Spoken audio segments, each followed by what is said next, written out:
Hi, I'm Peter Vistinos, and I'd like to show you the secret to a great daiquiri.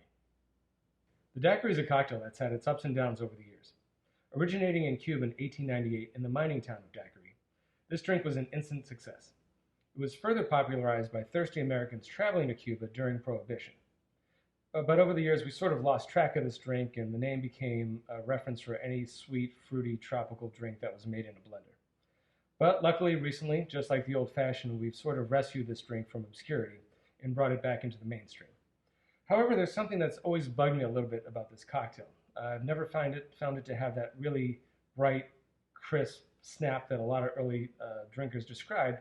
It seemed to have a little bit of a lingering sweetness for me. Seemed to be a little bit too heavy. But on the surface, the cocktail is pretty simple. It's three ingredients: rum, lime, and sugar. So let's take a look at these ingredients one by one. First of all, with lime, there's no excuse. You have to use fresh lime in a daiquiri or really any cocktail. There's no excuse. Just cut this open and let the juice out. It's going to go a long way in your cocktail.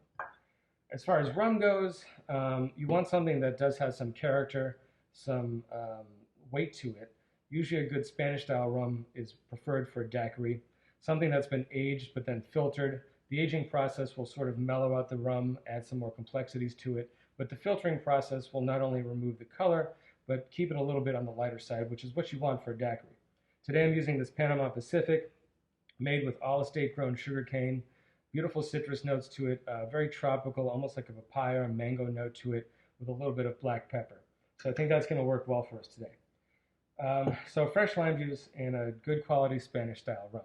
So then that leaves us with the sugar. Too often I find people make this drink with a simple syrup or even cane sugar.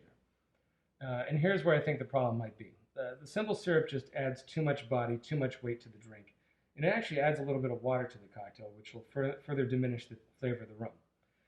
Cane syrup will just add a lot of weight, but will sort of play for center stage along with the rum. And those two flavors start to fight each other. And really, the drivers of this cocktail need to be the rum and the lime juice. So the solution here is to use castor sugar or bar sugar. Now, be careful. We're not talking about powdered sugar here. Powdered sugar is very fine sugar, but if you take a look at the ingredients in the back, it's actually a combination of sugar and cornstarch. What the cornstarch does is it prevents the sugar from clumping up. As you can see, I have some castor sugar here, and if it's left on its own, it becomes these dried out little clumps, which you can easily break up. But since it doesn't have the cornstarch in there, it's going to dissolve into the cocktail. If you've ever tried to dissolve cornstarch into cold water, you know it won't do it. It will just clump up. So this castor sugar, what it does, it adds sweetness. It just sort of rounds out the back end of that lime while keeping the drink fairly light, fairly bright, and really it stays true to the original recipe of the daiquiri. So let's make one for you right now. We're going to do 3/4 of an ounce of very fresh lime juice.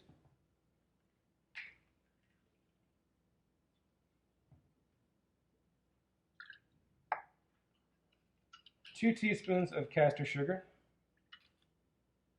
and you can use 1 teaspoon if you prefer.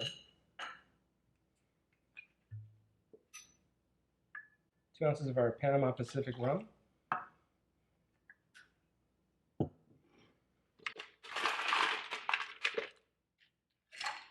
We're going to give this a good shake and drop it right into our beautiful coupe glass. The daiquiri needs a good amount of shaking.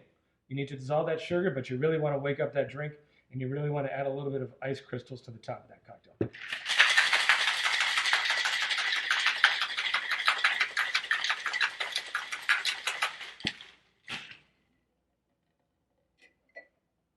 I'm not going to double strain because, again, I do want those ice shards in there.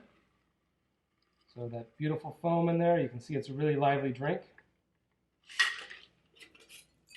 Feel free to garnish if you like. But that is the trick to a great daiquiri. Cheers.